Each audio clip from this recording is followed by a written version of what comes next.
नमस्कार दोस्तों, स्वागत है आपका वनडे एग्जाम सेंटर में। दोस्तों, आज के वीडियो में हम लोग बीए फोर्थ सेमेस्टर हिस्ट्री का जो पेपर है जिसका नाम है हिस्ट्री ऑफ मॉडर्न इंडिया यानी आधुनिक भारत का इतिहास 1857 ईस्वी से लेकर के 1950 ईस्वी तक, इससे संबंधित 100 महत्वपूर्ण बहुविकल्पी प्रश्नों की प्रैक्टिस करेंगे। ये प्रश्न परीक्षा में बार बार पूछे जाने वाले प्रश्न हैं, तो परीक्षा देने जाने से पहले इन प्रश्नों को जरूर देख करके जाइएगा। चलिए बिना देर किए प्रश्नों की प्रैक्टिस शुरू करते हैं। आपका पहला प्रश्न है, वर्नाकुलर प्रेस एक्ट किस वायसराय के समय पारित हुआ था? तो वर्नाकुलर प्रेस एक्ट जो है लॉर्ड लिटन के समय पारित हुआ था। बी ऑप्शन आपका पहले का सही हो जाएगा। दूसरा प्रश्न देख लेते हैं। इसमें आपसे पूछा गया है कि किस वायसराय को भारत में स्थानीय स्वशासन का जनक माना जाता है? तो भारत में स्थानीय स्वशासन का जनक लॉर्ड रिपन को माना जाता है। सी ऑप्शन आपका दूसरे का सही हो जाएगा। तीसरा प्रश्न देख लेते हैं। इसमें आपसे पूछा गया है कि इल्बर्ट बिल विवाद का मुख्य कारण क्या था? इल्बर्ट बिल विवाद जो है 1883 में हुआ था। आपको बताना है कि इसका मुख्य कारण क्या था। तो इसका मुख्य कारण था भारतीय जजों द्वारा यूरोपीय लोगों के मुकदमे की सुनवाई। बी ऑप्शन आपका तीसरे का सही हो जाएगा। आगे बढ़ते हैं, चौथा प्रश्न देख लेते हैं। इसमें आपसे पूछा गया है कि लॉर्ड लिटन ने दिल्ली दरबार का आयोजन किस वर्ष किया था? तो लॉर्ड लिटन ने दिल्ली दरबार का आयोजन 1877 में किया था। बी ऑप्शन आपका चौथे का सही हो जाएगा। पांचवा प्रश्न है, प्रथम फैक्ट्री अधिनियम 1881 किसके कार्यकाल में लागू हुआ? तो प्रथम फैक्ट्री अधिनियम 1881 जो है लॉर्ड रिपन के कार्यकाल में लागू हुआ था। बी ऑप्शन आपका पांचवें का सही हो जाएगा। आगे बढ़ते हैं, छठा प्रश्न देख लेते हैं। इसमें आपसे पूछा गया है कि आर्म्स एक्ट यानी शस्त्र अधिनियम 1878 किसने लागू किया? तो शस्त्र अधिनियम 1878 जो है ये लॉर्ड लिटन ने लागू किया था। सी ऑप्शन आपका छठवें का सही हो जाएगा। सातवां प्रश्न है, हंटर आयोग 1882 की नियुक्ति लॉर्ड रिपन ने किस क्षेत्र में सुधार के लिए की थी? तो हंटर आयोग की जो नियुक्ति थी वो शिक्षा के क्षेत्र में सुधार के लिए लॉर्ड रिपन के द्वारा किया गया था। बी ऑप्शन आपका सातवें का सही हो जाएगा। आठवां प्रश्न देख लेते हैं। इसमें आपसे पूछा गया है कि वर्नाकुलर प्रेस एक्ट को किस वायसराय ने निरस्त किया था? तो वर्नाकुलर प्रेस एक्ट को लॉर्ड रिपन के द्वारा निरस्त किया गया था। सी ऑप्शन आपका आठवें का सही हो जाएगा। नौवां प्रश्न है, लॉर्ड लिटन के समय सिविल सेवा में प्रवेश की अधिकतम आयु 21 से घटाकर कितनी कर दी गई थी? तो 21 से घटा करके आयु जो है 19 वर्ष कर दी गई थी। बी ऑप्शन आपका नौवें का सही हो जाएगा। आगे बढ़ते हैं, 10वां प्रश्न देख लेते हैं। इसमें आपसे पूछा गया है कि वैधानिक सिविल सेवा की स्थापना किसने की? तो वैधानिक सिविल सेवा की स्थापना जो है लॉर्ड लिटन के द्वारा किया गया था। बी ऑप्शन आपका 10वें का सही हो जाएगा। आगे बढ़ते हैं, 11 नंबर प्रश्न देख लेते हैं। इसमें आपसे पूछा गया है कि जनगणना का नियमित रूप से संचालन 1881 से किसके समय शुरू हुआ? जनगणना का नियमित रूप से संचालन किसके समय शुरू हुआ था? तो लॉर्ड रिपन के समय शुरू हुआ था। सी ऑप्शन आपका 11 का सही हो जाएगा। 12 नंबर प्रश्न है, लिटन के शासनकाल में भीषण आयोग 1876-78 के बाद किस आयोग का गठन हुआ? किस आयोग का गठन हुआ था आपसे पूछा गया है। तो स्ट्रेची आयोग का गठन हुआ था। सी ऑप्शन आपका 12 का सही हो जाएगा। 13 नंबर प्रश्न है, बंगाल का विभाजन किस वर्ष हुआ था? तो बंगाल का जो विभाजन है 1905 में हुआ था। बी ऑप्शन आपका 13 का सही हो जाएगा। 14 नंबर प्रश्न है, भारतीय विश्वविद्यालय अधिनियम 1904 किसने पारित किया था? तो भारतीय विश्वविद्यालय अधिनियम 1904 जो है लॉर्ड कर्जन के समय पारित हुआ था। सी ऑप्शन आपका 14 का सही हो जाएगा। 15 नंबर प्रश्न है, लॉर्ड कर्जन ने बंगाल विभाजन के लिए क्या आधिकारिक कारण बताया था? तो आधिकारिक कारण जो लॉर्ड कर्जन के द्वारा बताया गया था बंगाल विभाजन का वो प्रशासनिक सुविधा था। बी ऑप्शन आपका 15 का सही हो जाएगा। 16 नंबर प्रश्न है, प्राचीन स्मारक संरक्षण अधिनियम 1904 किसके द्वारा लाया गया था? तो प्राचीन स्मारक संरक्षण अधिनियम 1904 जो है लॉर्ड कर्जन के द्वारा लाया गया था। सी ऑप्शन आपका 16 का सही हो जाएगा। 17 नंबर प्रश्न है, बंगाल विभाजन के विरोध में कौन सा आंदोलन शुरू हुआ था? तो बंगाल विभाजन के विरोध में स्वदेशी आंदोलन शुरू हुआ था। बी ऑप्शन आपका 17 का सही हो जाएगा। 18 नंबर प्रश्न है, लॉर्ड कर्जन ने पुलिस सुधारों के लिए किस आयोग का गठन किया था? तो लॉर्ड कर्जन ने पुलिस सुधारों के लिए फ्रेजर आयोग का गठन किया था। बी ऑप्शन आपका 18 का सही हो जाएगा। आगे बढ़ते हैं, 19 नंबर प्रश्न देख लेते हैं। बंगाल विभाजन किस तिथि को प्रभावी हुआ था? तो बंगाल विभाजन जो है 16 अक्टूबर 1905 को प्रभावी हुआ था। बी ऑप्शन आपका 19 का सही हो जाएगा। आगे बढ़ते हैं, 20 नंबर प्रश्न देख लेते हैं। लॉर्ड कर्जन के समय गठित रैले कमीशन का संबंध किससे था? तो रैले कमीशन का संबंध विश्वविद्यालय शिक्षा से था। सी ऑप्शन आपका 20वें का सही हो जाएगा। 21 नंबर प्रश्न है, बंगाल विभाजन को किस वर्ष रद्द किया गया था? तो बंगाल विभाजन को जो है 1911 में रद्द किया गया था। बी ऑप्शन आपका 21 का सही हो जाएगा। आगे बढ़ते हैं, 22 नंबर प्रश्न देख लेते हैं। इसमें आपसे पूछा गया है कि पूसा बिहार में कृषि अनुसंधान संस्थान की स्थापना किसके समय हुई थी? तो पूसा बिहार में कृषि अनुसंधान संस्थान की जो स्थापना है वो लॉर्ड कर्जन के समय में हुई थी। सी ऑप्शन आपका 22 का सही हो जाएगा। 23 नंबर प्रश्न है, कर्जन के शासनकाल को मुगल सम्राट औरंगजेब के समान किसने बताया था? तो कर्जन के शासनकाल को मुगल सम्राट औरंगजेब के समान गोपाल कृष्ण गोखले ने बताया था। बी ऑप्शन आपका 23 का सही हो जाएगा। 24 नंबर प्रश्न है, बंगाल विभाजन के समय बंगाल का लेफ्टिनेंट गवर्नर कौन था? तो बंगाल विभाजन के समय बंगाल का lieutenant governor sir Andrew Fraser था। ए ऑप्शन आपका 24 का सही हो जाएगा। आगे बढ़ते हैं, 25 नंबर प्रश्न है, कृषि का व्यवसायीकरण का अर्थ क्या है? तो कृषि का व्यवसायीकरण का अर्थ है नगदी फसलों के उत्पादन पर जोर देना। बी ऑप्शन आपका 25वें का सही हो जाएगा। 26 नंबर प्रश्न देख लेते हैं। इसमें आपसे पूछा गया है कि इनमें से कौन सी फसल नगदी फसल के अंतर्गत आती है? नगदी फसल के अंतर्गत कौन सी फसल आती है? तो नील जो है नगदी फसल के अंतर्गत आती है। सी ऑप्शन आपका 26 का सही हो जाएगा। 27 नंबर प्रश्न है, कृषि के व्यवसायीकरण का भारतीय किसानों पर क्या प्रभाव पड़ा? तो कृषि के व्यवसायीकरण पर भारतीय किसानों पर जो प्रभाव पड़ा और ग्रस्तता और गरीबी में वृद्धि हुई। बी ऑप्शन आपका 27 का सही हो जाएगा। आगे बढ़ते हैं, 28 नंबर प्रश्न देख लेते हैं। ददनी प्रथा का संबंध किससे था? तो ददनी प्रथा का जो संबंध था वो नील की खेती के लिए अग्रिम भुगतान से संबंधित था। बी ऑप्शन आपका 28 का सही हो जाएगा। 29 नंबर प्रश्न है, तिनकठिया प्रथा किस फसल से संबंधित थी? तो तिनकठिया प्रथा जो थी वो नील की फसल से संबंधित थी। सी ऑप्शन आपका 29 का सही हो जाएगा। 30 नंबर प्रश्न है, भारत में कपास की खेती के व्यवसायीकरण को किस घटना ने बढ़ावा दिया? तो भारत में कपास की खेती के व्यवसायीकरण को अमेरिकी गृह युद्ध ने बढ़ावा दिया था। बी ऑप्शन आपका 30वें का सही हो जाएगा। 31 नंबर प्रश्न है, रेलवे के विस्तार ने कृषि के व्यवसायीकरण को कैसे प्रभावित किया? तो रेलवे के विस्तार ने कृषि के व्यवसाय को इस प्रकार से प्रभावित किया कि उपज को बंदरगाहों तक पहुंचाना अब आसान हो गया था। तो ए ऑप्शन आपका 31 का सही हो जाएगा। 32 नंबर प्रश्न देख लेते हैं। इसमें आपसे पूछा गया है कि व्यवसायीकरण के कारण ग्रामीण भारत में किस वर्ग का उदय हुआ? तो ग्रामीण भारत में साहूकार और व्यापारी वर्ग का उदय हुआ। बी ऑप्शन आपका 32 का सही हो जाएगा। 33 नंबर प्रश्न है, नील दर्पण नाटक के लेखक कौन थे जिसमें नील किसानों के शोषण का वर्णन है? तो नील दर्पण नाटक के लेखक जो है दीनबंधु मित्र माने जाते हैं। बी ऑप्शन आपका 33 का सही हो जाएगा। 34 नंबर प्रश्न है, व्यवसायीकरण के बाद अकाल क्यों बार बार पड़ने लगे?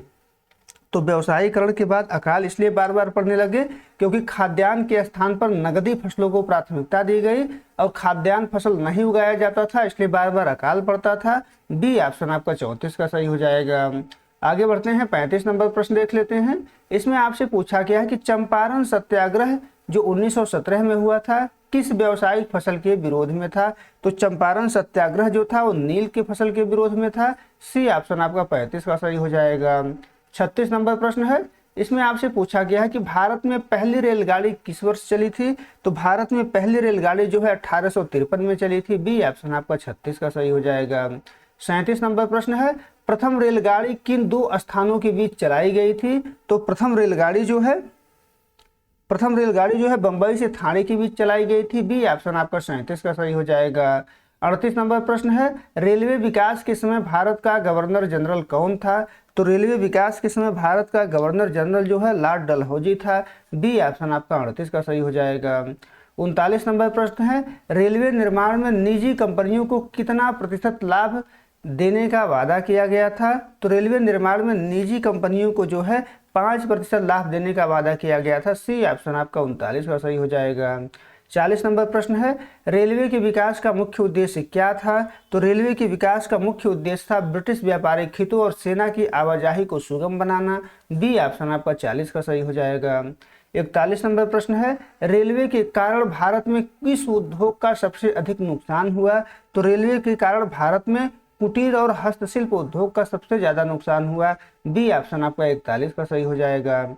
42 नंबर प्रश्न है, रेलवे ने भारत के आर्थिक और राजनीतिक एकीकरण में मदद की, यह किसका विचार है? किसके द्वारा यह विचार दिया गया है? तो कार्ल मार्क्स का विचार है। ए ऑप्शन आपका 42 का सही हो जाएगा। 43 नंबर प्रश्न है, रेलवे के विस्तार ने अकाल के समय क्या भूमिका निभाई? तो रेलवे के विस्तार ने अकाल के समय अनाज की ढुलाई को सुलभ बना दिया था। ए ऑप्शन आपका 43 का सही हो जाएगा। 44 नंबर प्रश्न है, गारंटी सिस्टम का संबंध किससे था? तो गारंटी सिस्टम का संबंध रेलवे विकास में निवेश से था। बी ऑप्शन आपका 44 का सही हो जाएगा। 45 नंबर प्रश्न है, 1924-25 में किस समिति की सिफारिश पर रेल बजट को सामान्य बजट से अलग किया गया? तो किस समिति की सिफारिश पर किया गया था? एकवर्थ समिति की सिफारिश पर किया गया था। सी ऑप्शन आपका 45 का सही हो जाएगा। 46 नंबर प्रश्न है, रेलवे की शुरुआत ने भारत में किस भावना को बल दिया? तो रेलवे की शुरुआत ने भारत में जो है राष्ट्रीय एकता और आवाजाही की भावना को बल दिया। बी ऑप्शन आपका 46 का सही हो जाएगा। 47 नंबर प्रश्न है, मैकाले का विवरण पत्र किस वर्ष आया था? तो मैकाले का विवरण पत्र जो है 1835 में आया था। सी ऑप्शन आपका 47 का सही हो जाएगा। आगे बढ़ते हैं। 48 नंबर प्रश्न है, भारतीय शिक्षा का मैग्ना कार्टा किसे कहा जाता है? तो भारतीय शिक्षा का मैग्ना कार्टा जो है वुड डिस्पैच जो 1854 में आया था, इसको कहा जाता है। सी ऑप्शन आपका 48 का सही हो जाएगा। आगे बढ़ते हैं। 49 नंबर प्रश्न है, शिक्षा के विकास के लिए 1 लाख का प्रावधान पहली बार किस अधिनियम में किया गया था? तो चार्टर एक्ट 1813 में किया गया था। ये ऑप्शन आपका 49 का सही हो जाएगा। आगे बढ़ते हैं। 50 नंबर प्रश्न देख लेते हैं, अधोमुखी निस्यंदन सिद्धांत का संबंध किससे था? तो अधोमुखी निस्यंदन सिद्धांत का संबंध जो है शिक्षा से था। बी ऑप्शन आपका 50वें का सही हो जाएगा। 51 नंबर प्रश्न है, भारत में अंग्रेजी शिक्षा का मुख्य समर्थक कौन था? तो भारत में अंग्रेजी शिक्षा का मुख्य समर्थक लॉर्ड मैकाले था। सी ऑप्शन आपका 51 का सही हो जाएगा। 52 नंबर प्रश्न है, हंटर कमीशन 1882 ने किस स्तर की शिक्षा पर सबसे अधिक जोर दिया? तो हंटर कमीशन के द्वारा प्राथमिक स्तर की शिक्षा पर सबसे ज्यादा जोर दिया गया। बी ऑप्शन आपका 52 का सही हो जाएगा। 53 नंबर प्रश्न है, सैंडलर विश्वविद्यालय आयोग का गठन किस वर्ष किया गया था? तो सैंडलर विश्वविद्यालय आयोग का जो गठन था वो 1917 में किया गया था। बी ऑप्शन आपका 53 का सही हो जाएगा। 54 नंबर प्रश्न है, वर्धा शिक्षा योजना 1937 किसने प्रस्तुत की थी? तो वर्धा शिक्षा योजना जो है महात्मा गांधी ने प्रस्तुत की थी। बी ऑप्शन आपका 54 का सही हो जाएगा। आगे बढ़ते हैं। 55 नंबर प्रश्न देख लेते हैं। इसमें आपसे पूछा गया है कि सार्जेंट योजना 1944 का संबंध किससे था? तो सार्जेंट योजना का संबंध जो है शिक्षा से था। बी ऑप्शन आपका 55 का सही हो जाएगा। 56 नंबर प्रश्न देख लेते हैं, बनारस हिंदू विश्वविद्यालय की स्थापना में किसकी महत्वपूर्ण भूमिका थी? तो बनारस हिंदू विश्वविद्यालय की स्थापना में मदन मोहन मालवीय की महत्वपूर्ण भूमिका थी। बी ऑप्शन आपका 56 का सही हो जाएगा। 57 नंबर प्रश्न है, एंग्लो ओरिएंटल कॉलेज अलीगढ़ की स्थापना किसने की थी? तो एंग्लो ओरिएंटल कॉलेज अलीगढ़ की स्थापना जो है सर सैयद अहमद खान के द्वारा किया गया था। बी ऑप्शन आपका 57 का सही हो जाएगा। 58 नंबर प्रश्न है, मार्ले मिंटो सुधार किस वर्ष पारित हुआ था? तो मार्ले मिंटो सुधार जो है 1909 में पारित हुआ था। बी ऑप्शन आपका 58 का सही हो जाएगा। आगे बढ़ते हैं। 59 नंबर प्रश्न देख लेते हैं, पृथक निर्वाचक मंडल की शुरुआत किस अधिनियम से हुई? तो पृथक निर्वाचन मंडल का जो शुरुआत था वो 1909 का अधिनियम से हुआ था। ए ऑप्शन आपका 59 का सही हो जाएगा। 60 नंबर प्रश्न है, भारत सरकार अधिनियम 1919 को किस अन्य नाम से जाना जाता है? तो भारत सरकार अधिनियम 1919 को मॉन्टेग्यू चेम्सफोर्ड सुधार के नाम से जाना जाता है। बी ऑप्शन आपका 60 का सही हो जाएगा। 61 नंबर प्रश्न है, द्वैध शासन प्रणाली प्रांतों में किस अधिनियम द्वारा लागू की गई? तो द्वैध शासन प्रणाली जो है 1919 के अधिनियम के द्वारा लागू की गई। बी ऑप्शन आपका 61 का सही हो जाएगा। 62 नंबर प्रश्न है, भारत सरकार अधिनियम 1935 के तहत केंद्र में कौन सी प्रणाली लागू की गई? तो भारत सरकार अधिनियम 1935 के तहत केंद्र में जो है द्वैध शासन लागू किया गया। बी ऑप्शन आपका 62 का सही हो जाएगा। आगे बढ़ते हैं, 63 नंबर प्रश्न देख लेते हैं। इसमें आपसे पूछा गया है कि प्रांतीय स्वायत्तता किस अधिनियम की प्रमुख विशेषता थी। तो प्रांतीय स्वायत्तता जो है 1935 के अधिनियम की प्रमुख विशेषता थी। बी ऑप्शन आपका 63 का सही हो जाएगा। 64 नंबर प्रश्न है, संघीय न्यायालय की स्थापना किस अधिनियम के तहत हुई। तो संघीय न्यायालय की जो स्थापना है वो जो है 1935 के अधिनियम के तहत हुई थी। सी ऑप्शन आपका सही हो जाएगा। आगे बढ़ते हैं, 65 नंबर प्रश्न है, बर्मा को भारत से किस वर्ष अलग किया गया। तो बर्मा को भारत से 1937 में अलग किया गया था। सी ऑप्शन आपका 65 का सही हो जाएगा। अधिनियम में आया था 1935 के ही, लेकिन 1937 में अलग किया गया था। सी ऑप्शन आपका 65 का सही हो जाएगा। आगे बढ़ते हैं, 66 नंबर प्रश्न देख लेते हैं। 1919 के अधिनियम के तहत गठित नरेंद्र मंडल क्या था। नरेंद्र मंडल क्या था आपसे पूछा गया है। तो नरेंद्र मंडल जो है राजाओं यानी देशी रियासतों की परिषद थी। बी ऑप्शन आपका 66 का सही हो जाएगा।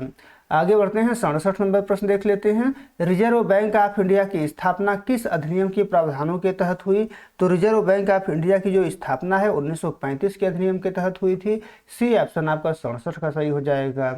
68 नंबर प्रश्न देख लेते हैं, साइमन कमीशन भारत किस वर्ष आया था। तो साइमन कमीशन जो है भारत 1928 में आया था। बी ऑप्शन आपका 68 का सही हो जाएगा। 69 नंबर प्रश्न है, सांप्रदायिक पंचायत की घोषणा किसने की थी। तो सांप्रदायिक पंचायत की जो घोषणा है वो रैमसे मैकडोनाल्ड के द्वारा किया गया था। सी ऑप्शन आपका 69 का सही हो जाएगा। 70 नंबर प्रश्न है, भारत में सांप्रदायिकता का मुख्य जनक किसे माना जाता है। तो भारत में सांप्रदायिकता का मुख्य जनक लॉर्ड मिंटो को माना जाता है। सी ऑप्शन आपका 70 का सही हो जाएगा। आगे बढ़ते हैं, 71 नंबर प्रश्न है, मुस्लिम लीग की स्थापना किस वर्ष हुई थी। तो मुस्लिम लीग की जो स्थापना है 1906 में हुई थी। बी ऑप्शन आपका 71 का सही हो जाएगा। 72 नंबर प्रश्न है, मुस्लिम लीग की स्थापना कहाँ हुई थी। तो मुस्लिम लीग की स्थापना ढाका में हुई थी। सी ऑप्शन आपका 72 का सही हो जाएगा। 73 नंबर प्रश्न देख लेते हैं। इसमें आपसे पूछा गया है कि द्विराष्ट्र सिद्धांत का प्रतिपादन मुख्य रूप से किसने किया। तो द्विराष्ट्र सिद्धांत का प्रतिपादन मुख्य रूप से मोहम्मद अली जिन्ना के द्वारा किया गया। बी ऑप्शन आपका 73 का सही हो जाएगा। 74 नंबर प्रश्न है, पाकिस्तान शब्द का जन्मदाता किसे माना जाता है। तो पाकिस्तान शब्द का जन्मदाता जो है चौधरी रहमत अली को माना जाता है। बी ऑप्शन आपका 74 का सही हो जाएगा। 75 नंबर प्रश्न देख लेते हैं, मुस्लिम लीग ने मुक्ति दिवस कब मनाया था। तो मुस्लिम लीग ने मुक्ति दिवस जो है 1939 में मनाया था। सी ऑप्शन आपका 75 का सही हो जाएगा। 76 नंबर प्रश्न है, प्रत्यक्ष कार्यवाही दिवस मुस्लिम लीग द्वारा कब मनाया गया। तो प्रत्यक्ष कार्यवाही दिवस जो है 16 अगस्त 1946 को मनाया गया था। बी ऑप्शन आपका 76 का सही हो जाएगा। 77 नंबर प्रश्न है, हिंदू महासभा की स्थापना किस वर्ष हुई थी। तो हिंदू महासभा की जो स्थापना है 1915 में हुई थी। बी ऑप्शन आपका 77 का सही हो जाएगा। 78 नंबर प्रश्न है, सारे जहां से अच्छा हिंदुस्तान हमारा लिखने वाले कवि जिन्होंने बाद में मुस्लिम राष्ट्र की बात की, आपको बताना है कि वो कौन है। तो मोहम्मद इकबाल हैं। बी ऑप्शन आपका 78 का सही हो जाएगा। 79 नंबर प्रश्न है, लखनऊ समझौता 1916 किसके बीच हुआ था। तो लखनऊ समझौता 1916 जो है नरम दल और गरम दल के बीच, कांग्रेस और मुस्लिम लीग के बीच, इन दोनों के बीच हुआ था। तो सी ऑप्शन आपका सही हो जाएगा। आगे बढ़ते हैं, 80 नंबर प्रश्न देख लेते हैं, मुस्लिम लीग के किस अधिवेशन में पृथक पाकिस्तान की मांग का प्रस्ताव पारित हुआ। तो पृथक पाकिस्तान के मांग का जो प्रस्ताव है वो लाहौर अधिनियम 1940 में हुआ था। बी ऑप्शन आपका 80 का सही हो जाएगा। आगे बढ़ते हैं, 81 नंबर प्रश्न है, सांप्रदायिकता के विकास में ब्रिटिश सरकार की कौन सी नीति प्रमुख थी। तो सांप्रदायिकता के विकास में ब्रिटिश सरकार की जो नीति प्रमुख थी वो फूट डालो और राज करो थी। सी ऑप्शन आपका 81 का सही हो जाएगा। 82 नंबर प्रश्न है, स्वतंत्रता के समय भारत में लगभग कितनी रियासतें थीं। तो स्वतंत्रता के समय भारत में लगभग 562 रियासतें थीं। बी ऑप्शन आपका 82 का सही हो जाएगा। 83 नंबर प्रश्न है, भारत के लौह पुरुष के रूप में किसे जाना जाता है। तो भारत के लौह पुरुष के रूप में सरदार वल्लभ भाई पटेल को जाना जाता है। बी ऑप्शन आपका 83 का सही हो जाएगा। 84 नंबर प्रश्न है, रियासती विभाग का कार्यभार किसे सौंपा गया था। तो रियासती विभाग का जो कार्यभार था वो बीपी मेनन और सरदार पटेल को सौंपा गया था। मुख्य रूप से सरदार पटेल को ही सौंपा गया था, लेकिन सी ऑप्शन यहाँ पर आपका सही हो जाएगा। आगे बढ़ते हैं, 85 नंबर प्रश्न देख लेते हैं, जूनागढ़ रियासत को भारत में किस आधार पर मिलाया गया। तो जूनागढ़ रियासत को भारत में जो है जनमत संग्रह के द्वारा मिलाया गया था। बी ऑप्शन आपका 85 का सही हो जाएगा। आगे बढ़ते हैं, 86 नंबर प्रश्न देख लेते हैं। हैदराबाद रियासत को भारत में मिलाने के लिए कौन सा ऑपरेशन चलाया गया? तो हैदराबाद रियासत को भारत में मिलाने के लिए ऑपरेशन पोलो चलाया गया था। बी ऑप्शन आपका 86 का सही हो जाएगा। 87 नंबर प्रश्न है, जम्मू कश्मीर के शासक महाराजा हरि सिंह ने विलय पत्र पर हस्ताक्षर कब किए? तो हरि सिंह के द्वारा विलय पत्र पर हस्ताक्षर 26 अक्टूबर 1947 को किया गया था। बी ऑप्शन आपको 87 का सही हो जाएगा। 88 नंबर प्रश्न है, सरदार पटेल के साथ किस सचिव ने रियासतों के एकीकरण में महत्वपूर्ण भूमिका निभाई? तो सरदार पटेल के साथ जो है बीपी मेनन ने रियासतों के एकीकरण में महत्वपूर्ण भूमिका निभाई थी। बी ऑप्शन आपका 88 का सही हो जाएगा। 89 नंबर प्रश्न है, वह कौन सी रियासत थी जिसके शासक ने पाकिस्तान में शामिल होने की घोषणा की थी लेकिन जनता ने विद्रोह कर दिया? तो जूनागढ़ रियासत थी। बी ऑप्शन आपका 89 का सही हो जाएगा। आगे बढ़ते हैं, 90 नंबर प्रश्न देख लेते हैं। स्वतंत्रता के बाद भारत का प्रथम गृह मंत्री कौन बना? तो स्वतंत्रता के बाद भारत का जो प्रथम गृह मंत्री बना उनका नाम सरदार पटेल था। तो ए ऑप्शन आपका 90 का सही हो जाएगा। 91 नंबर प्रश्न है, भारत के बिस्मार्क के रूप में किसे जाना जाता है? तो भारत के बिस्मार्क के रूप में सरदार पटेल को जाना जाता है। बी ऑप्शन आपका 91 का सही हो जाएगा। 92 नंबर प्रश्न है, किस रियासत ने सबसे अंत में भारतीय संघ में पूर्ण विलय की प्रक्रिया पूरी की? तो सबसे अंत में जो है हैदराबाद का विलय पूरी हुआ था। बी ऑप्शन आपका 92 का सही हो जाएगा। 93 नंबर प्रश्न है, रियासतों के शासकों को दिए जाने वाले विशेष भत्ते को क्या कहा जाता था? तो रियासतों के शासकों को दिए जाने वाले विशेष भत्ते को जो है प्रीवी वर्ष कहा जाता था। बी ऑप्शन आपका 93 का सही हो जाएगा। 94 नंबर प्रश्न है, भारतीय राष्ट्रीय कांग्रेस की स्थापना किस वर्ष हुई थी? तो भारतीय राष्ट्रीय कांग्रेस की जो स्थापना है 1885 में हुई थी। ए ऑप्शन आपका 94 का सही हो जाएगा। 95 नंबर प्रश्न है, इसमें आपसे पूछा गया है कि आर्थिक दोहन का सिद्धांत किसने दिया था? तो आर्थिक दोहन का सिद्धांत जो है दादा भाई नौरोजी के द्वारा दिया गया था। बी ऑप्शन आपका 95 का सही हो जाएगा। 96 नंबर प्रश्न है, जलियांवाला बाग हत्याकांड किस वर्ष हुआ? तो जलियांवाला बाग हत्याकांड जो है 1919 में हुआ था। सी ऑप्शन आपका 96 का सही हो जाएगा। 97 नंबर प्रश्न है, भारतीय संविधान किस तिथि से लागू हुआ? तो भारतीय संविधान जो है 26 जनवरी 1950 से लागू हुआ था। सी ऑप्शन आपका 97 का सही हो जाएगा। 98 नंबर प्रश्न है, स्वतंत्र भारत के प्रथम गवर्नर जनरल कौन थे? तो स्वतंत्र भारत के प्रथम गवर्नर जनरल लॉर्ड माउंटबेटन थे। बी ऑप्शन आपका 98 का सही हो जाएगा। 99 नंबर प्रश्न है, वर्नाकुलर प्रेस एक्ट को मुंह बंद करने वाला अधिनियम किसने कहा? तो इसको मुंह बंद करने वाला अधिनियम जो है सुरेंद्र नाथ बनर्जी ने कहा था। ए ऑप्शन आपका 99 का सही हो जाएगा। आगे बढ़ते हैं, 100 नंबर प्रश्न देख लेते हैं। इसमें आपसे पूछा गया है कि आधुनिक भारत का जनक किसे कहा जाता है? तो आधुनिक भारत का जनक जो है राजा राम मोहन राय को कहा जाता है। डी ऑप्शन आपका 100वें का सही हो जाएगा। उम्मीद है दोस्तों आपको ये वीडियो पसंद आया होगा। अगर वीडियो अच्छी लगी तो हमारे चैनल को सब्सक्राइब कर लीजिए, वीडियो को लाइक और शेयर कर दीजिए। बहुत बहुत धन्यवाद।